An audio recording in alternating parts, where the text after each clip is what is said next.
see if we can make the technology work. So I'm humbled by the opportunity to be before you, and the introduction was very generous. I guess I have started to be noted for social entrepreneurship and civic innovation, but 10 years ago, I was a guy that was recently failed out of college and working as a secretary at the United Way, and just frustrated by what I was seeing going on in the community around me. I turned that into that frustration into passion, and that passion into a series of ideas. And today I want to share with you a little bit about those specific ideas, and also about a history story that I stumbled into along the way. Start with Daniel Burnham, the architect from Chicago, who really laid the groundwork for the modern city as we know it, the American city as we know it. This is something that's been formative in all of my work. And the story that I'm about to tell you is a love story. And when we're talking about visioning, I think love is very important. And we don't talk about cities and love as often as we should. It's a story about people imagining a different future. I'm going to apologize because I kind of wander. So.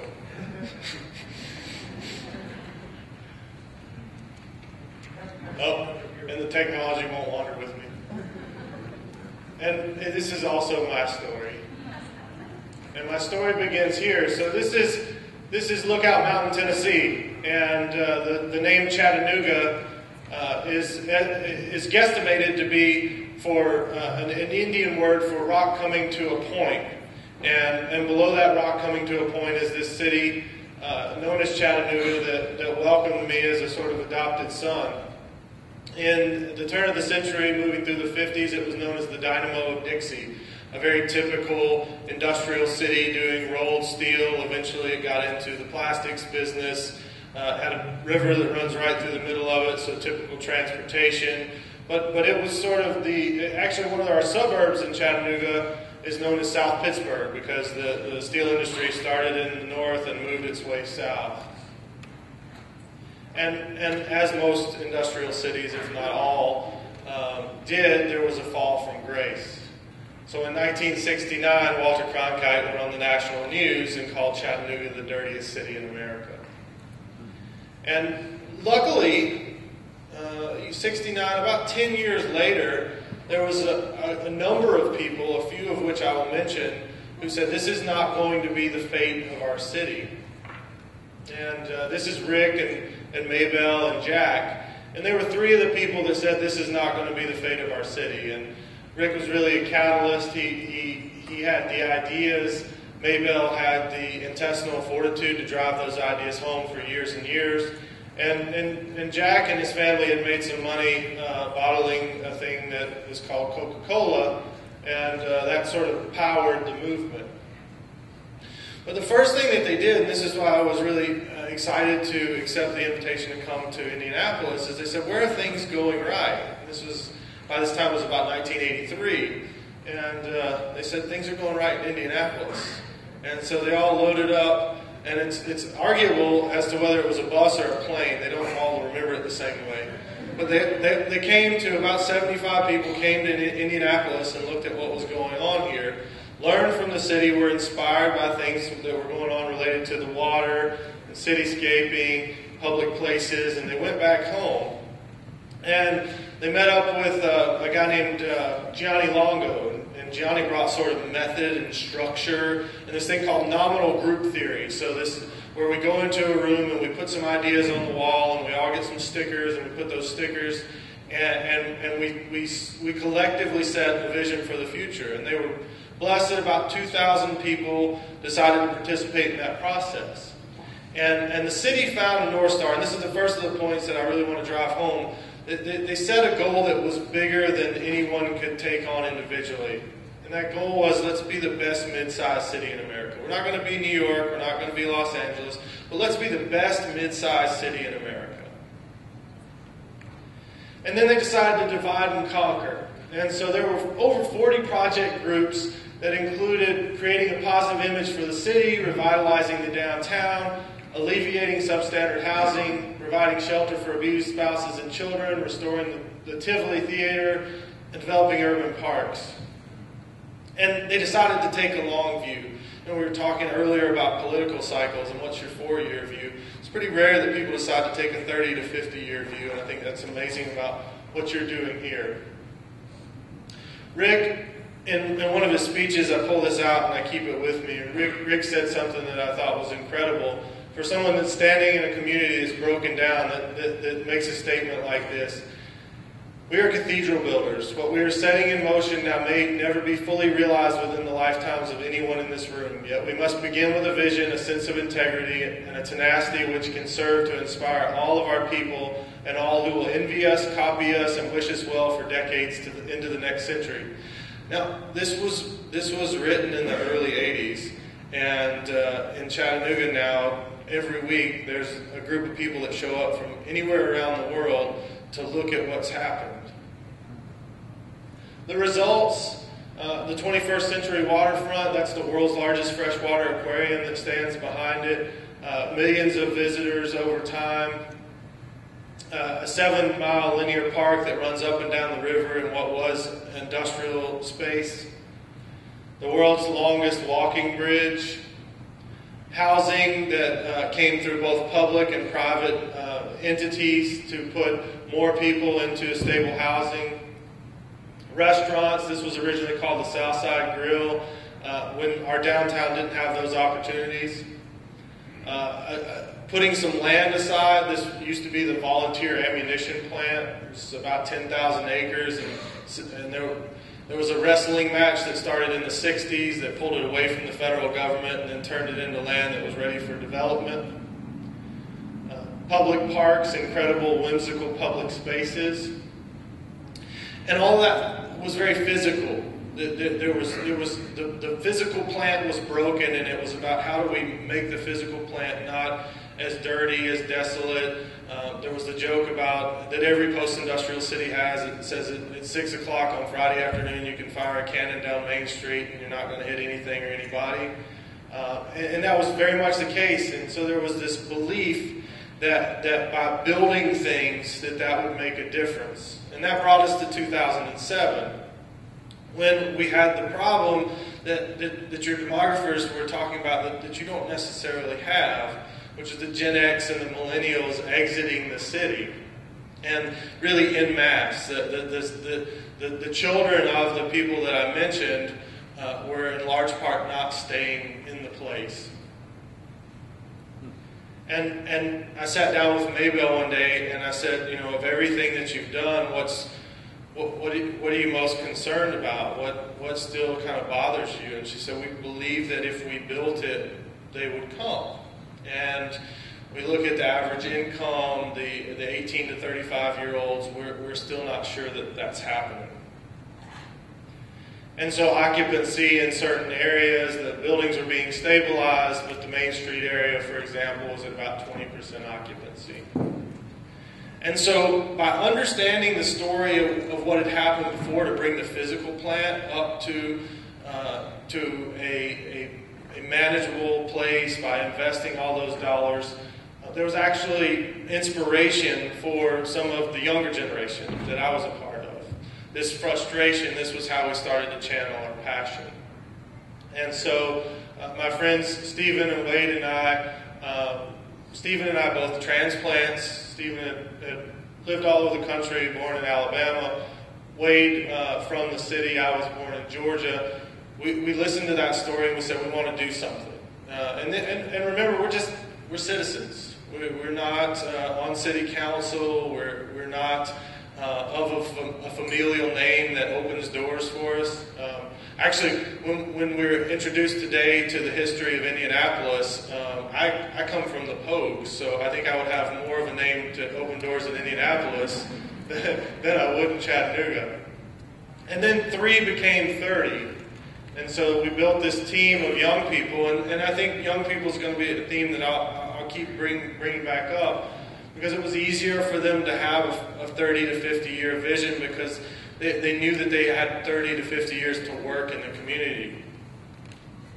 And we knew it couldn't work like before. Actually, when we studied the history of visioning, nominal group theory had been something that our community figured out how to game. So people learned the system, and then the boards of directors of certain organizations would say, well, if you just put all your stickers in the place that you're the board member of, then that'll look like it's the future vision of the community. It wouldn't necessarily represent popular conscience, it would represent the people that were best organized. And then we had to answer the question, would another visioning process really make a difference? Because we had sort of done this, and did we need to do it again? I mean, the early 80s for some people didn't seem that far away. For me it did, because 1983, when they do that first visioning process, I was 5. And we realized that people needed context within which to dream. This idea of vision is really quite hard. It's big, it's huge, it's all-encompassing. And so we realized that we needed to ask some clarifying questions that would help people along the way. And so we studied things that had gone on in other cities, Vision PDX in Portland and Imagine Calgary in Canada. And we realized that new visioning was about hearing from all people. 2000 was good in Chattanooga in the early 80s, but we had to hear from far more than that. And that the community doesn't understand. You can say, oh, we pulled a representative sampling of 200 people, and statistically that may be appropriate, but the community, unless it feels like a significant number of the people have been heard from, they don't believe it. And so our 4 questions were very simple. What do you like about the Chattanooga region? Imagine the best Chattanooga region possible. Describe it. What are your biggest concerns for the region? And big or small, what can you do to help? And when I get to results, I need to remember to tell you about, those are open-ended questions, which are really hard, and we had a lot of data to process when we got through this. We knew that people needed a bold goal, so when we looked at Calgary, we said, oh, they've got 19,000 people to think about the future of their community.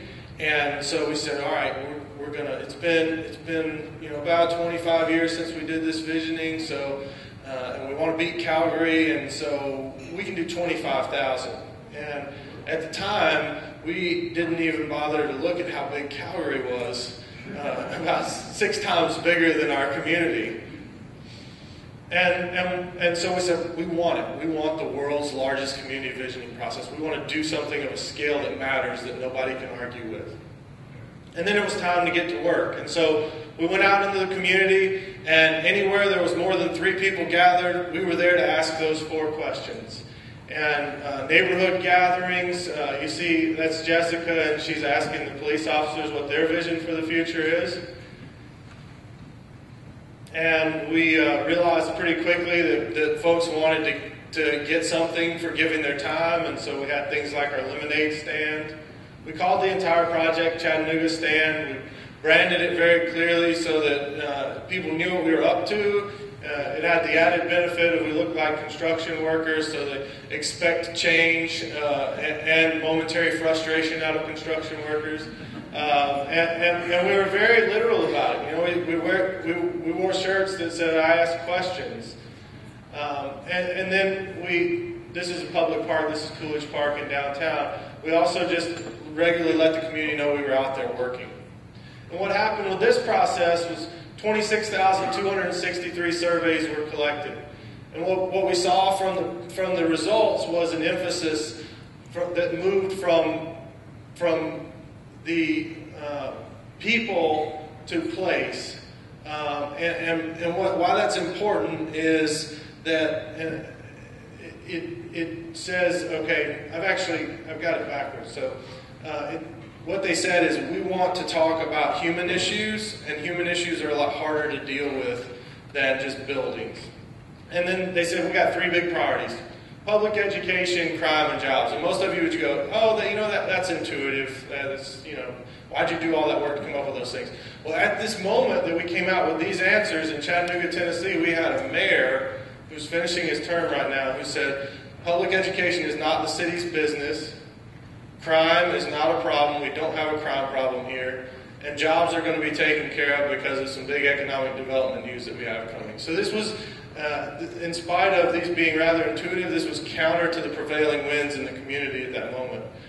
So from those 26,263 surveys, there was actually over 1 million points of data. We had to get college students, tons of college students at the Center for Applied Social Research and a place called the Hawks Center for Metropolitan Studies to do an unprecedented amount of data coding where they put it into themes. So if you said, you know, I like the rivers and the mountains, they had a code for that and they could mark it down. And then they mark that by your zip code. So not only can you use the data that we came up with to look at the aggregate, what's going on in the entire community, you can look at what's going on in your particular neighborhood. And then remember those people that I was talking about that were doing the mass exodus? Well, they started showing up. And you know, we had a small hand in that with the Chattanooga Stand. I believe that the groundwork that had been laid by our mentors was the big part of it. That land that they had put together, there's now been $5 billion of foreign direct investment, a Volkswagen plant over $1 billion, solar panel plant, $2 billion, wind power plant about $750 million. And the people are showing up to work there, but more than that, these young people are showing up just because it's this amazing place with this amazing quality of life that has a sense of possibility. But what really matters for you guys is not the story. I have to tell you the story to get you to these lessons learned. And so as a student of the history, we learned a ton of lessons, and there's a few specific that I'd like to mention. One, the world needs more centrist gadflies. There was a guy named Tom Hebert that now lives in California that I became friends with, and he was a big part of the first visioning process.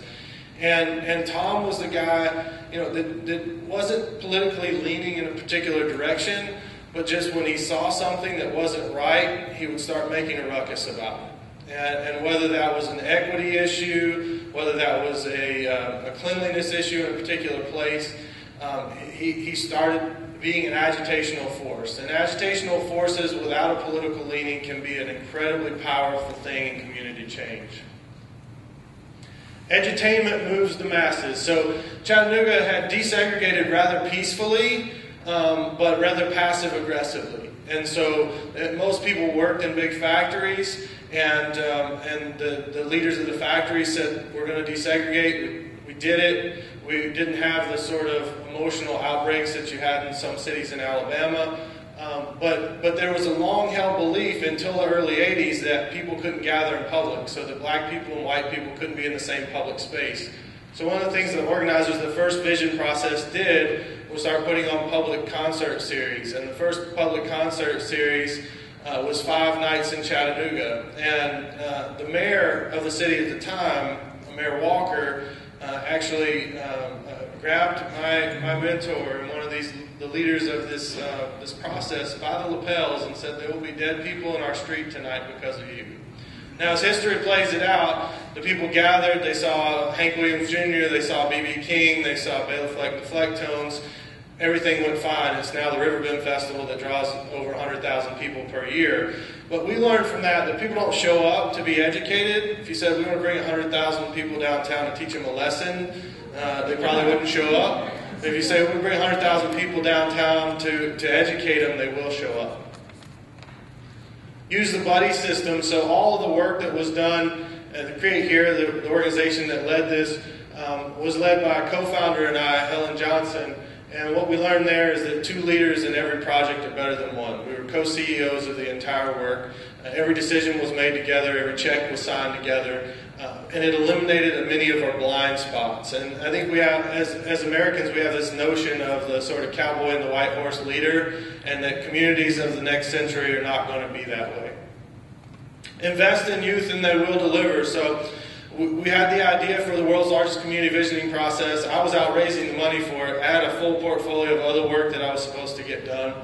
And so I looked at a 23-year-old and said, you're going to do the world's largest community visioning process.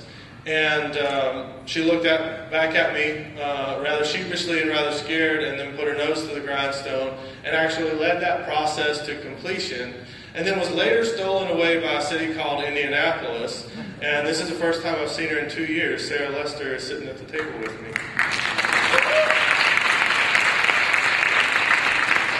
Another indicator that you're drawing the 18 to 35-year-olds. Provide frameworks for dreaming. So those 4 questions were really important for people to figure out where they're going. Question 2, imagine the best Chattanooga region possible and describe it, was really hard for people. They didn't come up with great answers on that in large part. That was just too open-ended.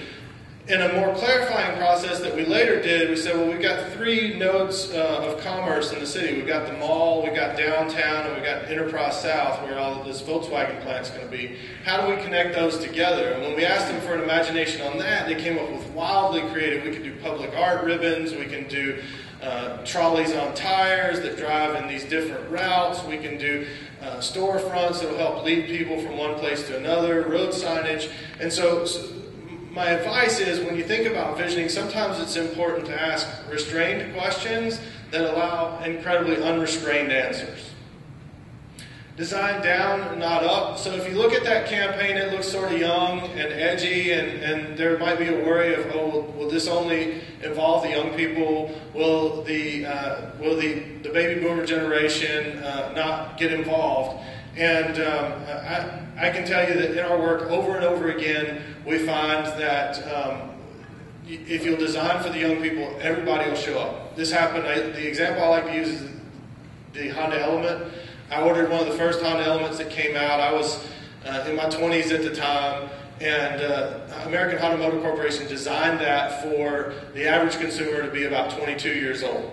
Now, if you look at the demographics who actually bought the Honda Elements, turned out that it's about 54 years old. So the generation that the boomer generation really likes good design and will trend down. And so inclusion in this case actually means that you have to go to those that won't trend up. The young people will not typically trend to design that's aimed at older people. Do the work that no one else wants to do. So if I look at the beginning of visioning in Chattanooga and I look at the work that we did at Create Here, we found opportunity in the places that no one else wanted to go. So no one wanted to do the hard work of doing another visioning process. Helping start small businesses was incredibly tough. Helping artists to get their start in the communities. And so opportunity, we find more times than not, is not in the place that everybody's fighting over, but the place that no one else everyone's talking about, but says, oh, I'm really scared of that. My dad always talked about it as running into fires. If you see something that is incredibly broken, head in that direction, you're guaranteed to learn something, and more than likely you'll make a difference. Innovation is a cross-disciplinary sport. So I think you've got a great room assembled today that reflects this. I'm always scared when I go to a place and they have me speak to the existing leadership group that's about the same age, that's about the same color, that's about the same neighborhood. And so what we find in looking at all these cities that have actually made the turn, that have made themselves incredible, is that there was constant crossover between people and places and spaces that was unexpected. The community is not a zero-sum game. So Jack Lupton, that I showed you earlier, when Jack started putting money into that aquarium, people called it Jack's Big Fish Tank. And they said, this is going to be a big waste of money, and it's going to take away from all the things that we need to take care of in this community, like the Children's Home and the United Way. And Jack said, I have a belief that if we do this, a rising tide will lift all boats, that the pie will get bigger for the entire community. And as it turns out, he was absolutely right. But he had to have this belief that everyone could win, that if you took money away from some place, that it would actually create more money somewhere else, and that would lift all boats. All good things must come to the end. Chattanooga Venture, that started everything, Create Here, that did the next round of visioning, they all came to an end. We designed Create Here with a finite life cycle. And so I think that even with something like visioning that feels like it needs to happen forever, you have to put a finite time on it. We set a deadline with Stan. We're going to make it the world's largest community visioning process. We're going to give the results back to the community. We're going to organize the community. And then we're going to get back out of the business and see what the community does. And what's fascinating is the mayoral race is really getting hot in Chattanooga right now. And the top contender for the race just released his platform. And his platform is education, crime, and jobs. Compensate connectors. You saw all those people in yellow shirts running around. They were only making $8 to $10 an hour, but actually giving somebody the time to think about the future of the city and to put people together. And in the nonprofit world, we always focus too much on programs and programmatic outcomes, and we often don't think about facilitating connections across disciplines and projects. And the $8 to $10 an hour we spent on connecting people, compensating connectors, yielded incredible results for our community. Seeking wise counsel, you can tell from my presentation I'm rather nostalgic. Every good decision that I've made has been from learning from the people that did it before me. If I could only leave you with one piece of advice, it would be this: do it often, do it with determination, and if you're in the younger set, if the person you're seeking wise counsel from is older than you, always be the initiator. Always be the one willing to buy lunch, to start something, to push.